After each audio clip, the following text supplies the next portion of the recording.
ये वीडियो एक काल्पनिक हॉरर स्टोरी पर आधारित है। इसमें दिखाए गए सभी पात्र, घटनाएं, स्थान और संवाद पूरी तरह लेखक की कल्पना का हिस्सा है। वास्तविक जीवन के किसी व्यक्ति, स्थान या घटना से किसी भी तरह की समानता मात्र संयोग है।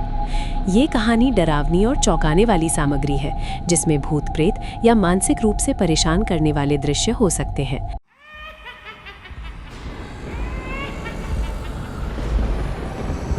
उत्तर भारत के एक छोटे से पहाड़ी कस्बे में एक पुरानी धर्मशाला थी।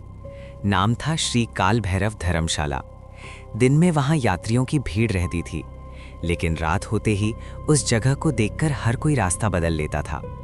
कहते थे जो रात में वहां रुका वो सुबह इंसान नहीं रहा। अमन 21 साल का एक गरीब परिवार से आने वाला लड़का। पिता की मौत हो चुकी थी, माँ लकवे की मरीज थी। अमन कॉलेज की पढ़ाई के साथ साथ कोई ना कोई नाइट जॉब ढूंढ रहा था।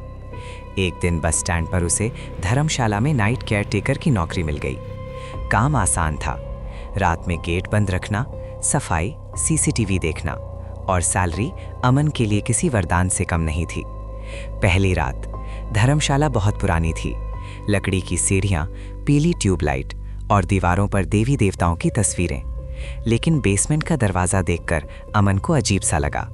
उस पर लाल रंग से लिखा था, अंदर जाना मना है। दूसरी रात। रात के 12 बजते ही अमन ने बेसमेंट से घुंघरुओं की आवाज़ सुनी, जैसे कोई नाच रहा हो। उसने दरवाज़ा खोला। नीचे का दृश्य देख उसकी रूह कांप गई। बेसमेंट में लकड़ी की दर्जनों कठपुतलियाँ टंगी हुई थीं। हर कठपुतली किसी इंसान जैसे चेहरे वाली। आंखें असली लगती हुईं, हाथ पैरों में लोहे के तार, और जमीन पर सूखा हुआ खून। तीसरी रात। एक बूढ़ा साधु धर्मशाला में आया। उसने अमन को बताया, सालों पहले यहाँ एक तांत्रिक रहता था। वो मानता था कि इंसान की आत्मा को कठपुतली में कैद किया जा सकता है। वो रात रात भर लोगों को मारकर उनकी आत्मा कठपुतलियों में डालता था। गांव वालों ने उसे यहीं बेसमेंट में जला दिया, लेकिन उसकी आत्मा यहीं रह गई। चौथी रात। रात के ठीक 12 बजे सारी लाइटें बंद हो गई। सीसीटीवी स्क्रीन पर एक लाइन चमकी, आज तेरा नंबर है। अमन भागकर गेट की तरफ गया, लेकिन ताले अपने आप बंद हो चुके थे। बेसमेंट से एक एक करके कठपुतलियां ऊपर आने लगीं। उनकी आंखों से खून टपक रहा था। और तभी अमन ने देखा एक खाली कठपुतली, जिसके चेहरे पर कुछ भी नहीं था। खौफनाक सच्चाई। एक आवाज़ गूंजी, तेरी माँ की दवा अब किसी और की नौकरी से आएगी।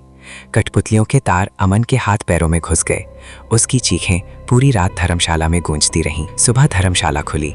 सब कुछ नॉर्मल, बस बेसमेंट में एक नई कठपुतली टंगी थी।